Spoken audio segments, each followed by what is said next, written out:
continued to drive through the forest, so Kanna could not hide anywhere, and it was necessary to enter into a dialogue. The guy said that there were discussions in the palace about how Kanna burst into tears at a banquet after the second princess yelled at the Duchess. The prince's actions contradicted his promises. He stopped reading the book and now focused all his attention on the discussion of the past banquet. The guy laughed. He himself wanted to see the crying Duchess, but at the time of the quarrel, he was on the balcony. Then he opened the books again and continued reading. But the quick phrase that he would soon see the girl's tears frightened Kanna. Silence hung in the carriage. Even the noise of the forest was not heard, which added to the situation of great danger. There were rumors that the first prince was an eccentric, who sometimes did things that could hurt other people. Suddenly the carriage stopped abruptly, and there was a nasty creak of wheels that echoed through the forest. Kanna lost her balance from the surprise, but she did not have time to grab anything. The carriage shook more violently, so you could see fright in the girl's eyes. Then, the Duchess's wrist was squeezed, not allowing her to move, when the shaking subsided a little. With a sharp jerk of his hand, the prince pulled the girl to his chest and squeezed her in his arms. The guy tried to look worried, according to him. He grabbed the girl so that she would definitely not hit her face on the glass. Kanna jumped away from the guy when the carriage stopped in place, and so that he did not grab her again, she moved a few steps away. The carriage doors swung open. One of the cabmen was frightened, but wanted to know if everything was all right with the aristocrats. The cabman asked them to leave the carriage so that he could repair the wheels, which had lost their former strength. Unfortunately for Kanna, the carriage was stuck in the very depths of the forest, so there was little chance that anyone would be nearby to help. The prince stomped his foot on the ground and drops of dirt flew to the side. The guy approached Kanna and offered to hold her so that she would not get dirty. The girl jumped away from the carriage. She was not worried about dirty things. Rather, she was afraid to be alone with the prince. Only when she was at a distance did she turn to him and thank him for his attention. The guy's pride was hurt because the Duchess again rejected his offer of help. The girl admitted that she can cope with everything on her own, so there is no need to worry about her. The prince felt sorry that the Duchess was so independent, and such a comment took the girl by surprise. When she looked at the prince, all her fears were justified, because right in front of her eyes, he swung his sword and killed the carriage driver. A stream of blood spurted upwards as the poor servant's body fell to the ground, Kanna staring at the prince's actions. Gripping her bag of concoctions tighter, she demanded an explanation for the prince's action. Looking down at the sword, stained with thick blood, Kanna realized that the rumors of the prince's madness had been downplayed. Swinging his sword, the guy smiled playfully and instead wanted to ask Kanna what she thought this situation was like. The prince pressed the blade of his sword to the girl's shoulder. He felt that her soul was rushing in fear, but he wanted to know what she would do.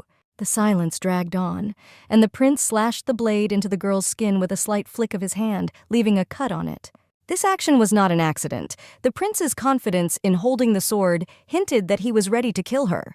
The guy laughed. He offered a choice whether Kanna would be able to cope with this situation herself or still turn to him for help. She had not participated in aristocratic skirmishes for a long time, and the prince's act, as an insult at her refusal to help him, amazed the girl. She never expected that he would be ready to kill her just because he wanted to prove his rightness and care. There were self-defense equipment in the bag, but the situation did not allow you to take such a risk to get them.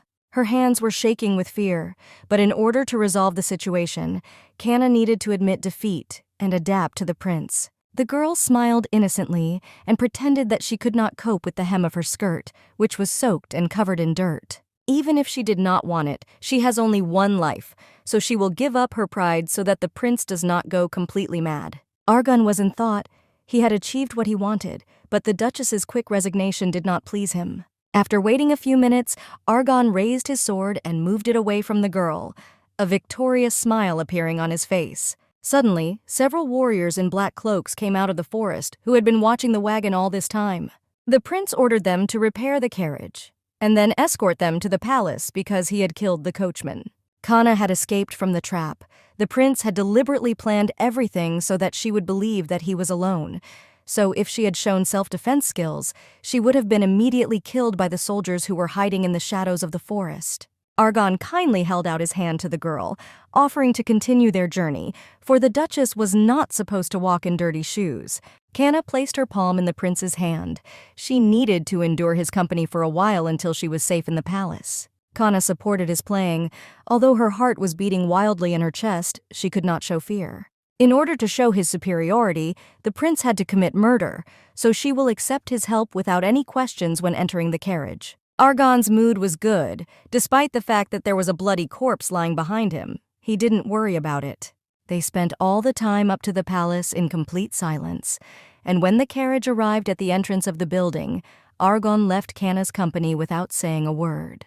When Kana met with the empress, the woman was worried about the wound on her arm and wanted to call a doctor, but Kana refused to take such care. The empress realized that the girl had problems with the prince, so she promised to reprimand the guy in the evening. When the girl was escorted to Amelia's chambers, she had already calmed down, and her hands had stopped trembling. While the maid helped the princess take off her shirt, Kana decided that she did not need the empress's help in her problems yet, because she had not yet solved her main problem. This time, the princess did not resist the examination, and Kana could show her skills, because such a chance as the treatment of members of the imperial family does not fall twice. There were many red spots on the princess's body. The skin was so inflamed that traces of pus and infection were visible under the spots. Since the spots were round, Kana decided that the disease was similar to eczema of the skin in a coin-shaped. To find out the causes of the disease, Kana asked to tell about all the treatment options that the princess managed to try. But the empress intervened in the conversation. She asked to bring the ointment that Amelia uses for treatment. The maid returned from bottles of dark gray liquid, which, according to the princess, helps to relieve itching. Looking at the medicine, Kana was speechless, because it was impossible for anyone to use this medicine. Noticing the confusion on the duchess's face, the empress said that they had always followed the advice of the doctors, who were unanimous in the methods of treatment. According to the doctor's prescription, it was necessary to wash several times a day in a bath of healing decoctions and apply this ointment to red spots. Kana could not believe that any of the doctors could prescribe treatment with a mercury-based ointment. When she entered the university, she gave a talk on how in the Middle Ages in the West, people used mercury to treat skin diseases. While in the East, healers were focused on making an elixir of immortality from liquid metal. But none of the healers knew about the toxic properties of mercury, so such treatments led to more deaths than recovery. Now that she had returned from another world, she hadn't expected to know that there were the same methods of treatment in different worlds, so she needed to find out how much the princess used this remedy. Thinking about it, the empress admitted that they had started the treatment recently, so Kana calmed down, because in 2 weeks the princess's body would not have time to accumulate poison. The girl forbade the princess to use the medicine from this bottle, but the empress did not like this decision. The woman cried out that only with this ointment they can fight the itching, which is getting stronger and stronger every day. Amelia listened silently to the instructions. Now Kana forbade frequent bathing so as not to irritate the skin. On the girl's back, there were very deep affected areas from the disease, and you cannot apply water to them. Only remove traces of pus and inflammation with a wet towel. Suddenly, the princess laughed. The ban on the use of drugs only meant that she could die from an unbearable itch. And reducing the time in the bath, in the opinion of the princess, should not help get rid of inflammation in any way. Amelia turned to screaming. Now she did not believe in Kana's knowledge, because her methods were different from those that somehow made her life easier. The girl demanded that the empress get rid of Kana, because all her advice is similar to the stories of charlatans from the street. But Kana was calm. She truthfully replied that the continuation of the old treatment would soon lead to the princess's death. The princess screamed, but Kana did not listen to another portion of screams, and firmly stated that without her recommendations, the princess would never be able to recover. Panic appeared in Amelia's eyes. She did not know if she should agree to the illusory hope of being cured. Kana decided to go with the basics and said that excessive water procedures dry the skin, which contributes to the worsening of the disease. The girl decided to talk about the harmfulness of mercury, but quickly fell silent, because you need to report it correctly. On the Western continent, mercury has been used as a medicine not so long ago, which means that there have not yet been incidents with poisoning and death. So if she begins to convince everyone of the poisonousness of the ointment, she will immediately be considered a liar. Therefore, the girl simply reported that the ointment was toxic to the skin, but Amelia was angered by her word, because in Kana's opinion, the doctor of the imperial family is not a competent specialist who made a mistake with the treatment. You can't argue with this attitude? Kana decided to hint that the doctor simply could not help the princess. But this does not mean that he is bad at treating other diseases. Such an argument silenced the princess. The words reached her mind, and before continuing the argument, she wanted to think about them. Kana decided to consolidate the result. It was difficult to convince the princess, but it was possible because she had been suffering from the disease for many years, and numerous methods of treatment did not help her. The Empress did not interfere in the conversation, although the fact that Amelia calmed down and began to take an interest in the recovery program herself surprised her. But Kana's words that the itch would only have to be endured did the princess go berserk in an instant. The girl jumped out of bed and ran up to Kana. She was angry that she could so easily ask to endure the itch that burned her skin like fire. Throwing the bottle of ointment out of Kana's hands, the girl demanded to know how she could endure something that even medicines could not calm down. The princess clenched her hands into fists. She could not restrain herself and began to complain that her whole body was burning with fire from this disease, and every day she was ready to die of terrible torment. From medical experience, Kana knew that patients with long-term illnesses were not ready to think logically. They needed another way, so she ordered the princess to endure with all her might so that she could overcome the disease. Therefore, the faith that should come from the doctor can be transferred to the patient. So, seeing the look of determination in the doctor, Amelia thought about new stages of treatment. Kana helped the princess to the bed. She promised to prepare a medicine that would relieve the symptoms, but before that, you need to replace all the clothes in the princess's wardrobe with natural cotton. The last of Amelia's strength was spent arguing. Even now, she did not want to wear cotton clothes so as not to look like a commoner. Squeezing the princess's hands, Kana reassured her that cotton clothes would make her skin feel better than silk clothes, which aristocrats love so much. The princess's patience ran out. She pulled her hand out of Kana's grip and swung it in the direction of the girl. But Kana did not receive a blow, because the princess pointed her finger at the maid and ordered her to bring her new clothes as soon as possible. After that, I turned to Kana with a demand to write down all the recommendations for treatment. From the sudden determination on Amelia's face, Kana began to stutter, but quickly gave instructions on what changes should be made in the bedding so that the skin would not be injured once again. After listening to the recommendations, the princess ordered the servants to prepare everything as soon as possible so that she could start treatment immediately. Kana knew how long the princess had suffered, so how much she clings to hope doesn't seem strange. The Empress gave her voice. She needed to know what medicines were needed for recovery, so Kana asked to get some herbs from the eastern continent. The woman vowed that she would use all her connections to get the necessary plants that would cure her daughter. Kana rejoiced in her heart that she was able to convince the imperial family and guide them to a new approach to medicine. After a grueling day, Kana did not arrive at the Otis family's estate until late at night. The coachman opened the carriage doors, but the girl was exhausted, so she could not get out of the carriage immediately. Gathering her strength, she went down without the help of a cabman, but she was worried about her own health. My head was spinning. A red blush appeared on my cheeks from the approaching temperature, and the cut on my shoulder began to burn. The bandage on her shoulder was soaked with blood, and from the pungent smell, the girl began to vomit. Slowly walking into the hall, Kana coped with dizziness, although the wound was not deep, but the psychological shock hit her well-being hard. But she walked down the corridor so slowly that she could not avoid meeting Duke Alexandro Atis. It was clear from his father's clothes that he was about to leave the manor, although there were strong dark circles around his eyes.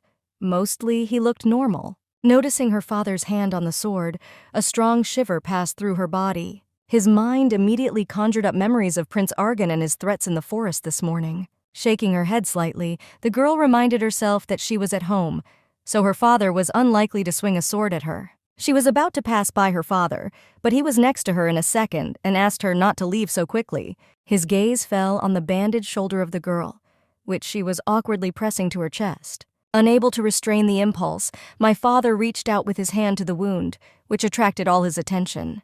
But before examining the bandage, the man picked up his daughter's chin to peer into her tired face. He wouldn't let her go, his tone of voice not cold, but he demanded to tell her what had happened to Kana. There was silence in the hallway. Her father's words echoed through the room, but when Kana understood the meaning of these words, she hesitated. Her father had never been interested in her affairs, so even now she wanted to leave his company as soon as possible. Lowering her head, she came up with the usual excuse for accident and asked her father to let her go. She did not believe that her father would listen to her, for he could hardly believe that his daughter had sacrificed her pride for her own life, having found herself in a situation where Prince Iseberg had neglected her status as a duchess and threatened her with a sword. Added to the pathetic memories of the prince were Orsini's words in the garden, when he promised that no one would take care of her. Her father held her face while thoughts raced in the girl's head, but she still came to the conclusion that she would cope with everything on her own. She was infuriated that her father's gaze expressed concern for her, so after lying that she had just become very strong, Canna was about to leave her father. But suddenly he grabbed her by the shoulder, where the wound was hidden by bandages, which silenced his daughter. He took his daughter's palm and carefully moved it to the side to inspect the place of damage. But due to the sharp compression, a new portion of blood seeped through the bandages, staining the Duke's palm red. Now the Duke's tone turned cold, and he ordered him to tell what had happened. But his voice was different from the one that showed obvious fright and panic when he noticed the bleeding wound. The man was taller than Canna, and now it seemed to her that she had fallen into a trap.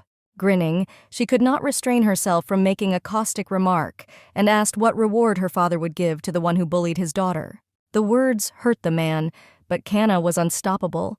She laughed, because someone before the Duke managed to show her what would happen if she showed her pride. Canna demanded to let her go again, because if the Duke did not intend to do something, then she wanted to go to her bedroom. The man's hand unclenched, and the girl was able to move a few steps away from him, but the Duke remained standing. Canna did not know why she had returned to this world. She had no family, no father. She did not know why to start all over again, so she left him alone. A white veil began to appear before her eyes. Dizziness intensified, and the last thing she could see was the silhouette of her brother, who managed to pick her up. Before she plunged into darkness, she had thoughts in her head that she didn't need a family like Addis. But her angry thoughts disappeared when she saw Li Juhua's mother, who was sitting next to her as usual during her mild illness. The dream was good. There was both a mother and a father in it, who promised to cook the best noodles to make his daughter feel better. But there was also him, the younger brother, who liked to joke about her sometimes, but she never saw any danger in his actions. The youngest had grown up so quickly in the time that she had been Li Juhua, so she really missed their dinners together now. This dream was both happy and cruel. People she could no longer touch came to her in memories. In her dreams, Canna regained consciousness, but it still seemed to her that the younger one was sitting right in front of her, whom she wanted to stroke on the cheek. Cullen was taken aback. He did not expect that his sister herself would stretch out her hand to him and call him in her illness. When Canna fully regained consciousness, she realized that the dream had dissolved and she was in her bedroom, where Cullen Addis was sitting next to her bed. Everything turned out to be a dream, and she would never pat her junior on the head as she had done before. Covering her eyes with her hand, the girl tried to calm down. She didn't want to cry right in front of Cullen. Sitting up on the bed, the girl asked Cullen about what had happened and how she ended up in her bedroom. It turned out that Canna had passed out in the hallway, so Cullen carried her to the room and ordered the servants to take care of her sister, after which he spent hours waiting for her to wake up. The night was approaching dawn, so at least she managed to sleep a little. Her body was tense from the shock that the girl experienced when a man was killed in the forest in front of her eyes. In fact, almost a day after the incident, Canna's hands were still trembling in fear for his life. But she still has a lot of important things to do, so the past cannot be allowed to break her plans in the present. Getting out of the blanket, the girl is going to go to the laboratory. Cullen demanded an explanation about where the wound on his arm came from, what happened in the imperial palace, but the girl demanded to leave her bedroom, because now that she was better, she did not need to pretend to be a worried brother. Approaching his sister, Cullen covered her shoulders with a blanket so that she would not freeze in the morning coolness. After that, he grabbed the girl by the hand and asked her to tell him the whole truth about the past day. The guy was embarrassed. He wanted to listen to his sister and tell her about his feelings that he had experienced over the past couple of hours. But Canna didn't want to waste time on this, so she abruptly pushed her brother's hand away from her shoulder and headed for the exit. Cullen followed her. He didn't understand why his sister was going straight to the lab when she needed a good rest. The guy blocked the girl's way. He was angry that he did not know the reasons why the girl was injured. But this gesture did not stop Kana from reaching the stairs to the dungeon while her brother tried to persuade her to return to bed to gain strength. The girl ran to the laboratory without listening to her brother, so he decided to take a desperate step, calling Kana his older sister. The girl froze at the entrance to the lab. She didn't know why, but the plea in Cullen's head made her stop. Kana wanted to be left alone at least today, so she yelled at Cullen not to call her sister. The girl approached the guy and began to push him in the chest with her hands. She cursed him because he has no right to call her sister and interfere in her affairs. Pointing a finger at Cullen's chest, the girl declared that he was no one to her and that she was not his sister. Kana held back tears of resentment. She didn't want Cullen to tarnish her memory of a real family just because she had once been his sister. Cullen froze in place from excessive impulsiveness. He did not know how to comment on what he heard. His face drooped. He now looked very confused, as if Kana's words had just shattered his most cherished dream. The girl did not appreciate his suffering. She said that her words were not offensive at all, because as a child she heard much more hateful statements from Cullen himself. Cullen was broken. He wanted to mend his relationship and forget about the past, but the way Kana was negative about him broke his heart. So the girl couldn't help but laugh at this confession. She didn't want to believe that it could be true. She has no desire to become Cullen's family, as he was sincere as a child when he stated that he had no desire to have anything to do with the family outcast. She should not be happy with Cullen's attention when he is happy and ready to communicate with her, just as she should not beg for forgiveness in his lap when he is upset about something. All this is in the past. Now they are adults who must go their own way. Every word hurt in the guy's soul. The only thing he had enough strength for was to ask Kana not to say such hurtful words. The dungeon was empty, so Cullen's whispers echoed as he asked them not to stay away from each other since they lived in the same house. But suddenly Cullen said that he was ready to be there because Kana herself called him when she felt bad. The girl froze. She did not understand what he meant because she would never call him. Cullen noticed that the girl had fallen silent, so he put his hand on his heart and said that he would always be with her and that she should trust him, because even from the abyss of unconscious sleep, she herself called him Junior and hoped that he would take care of her. Kana did not understand how she should react to such a statement from Cullen. The guy was sincerely convinced of the truthfulness of his words and the strength of his intention to take care of his sister. Cullen knew that his sister had no one else to rely on.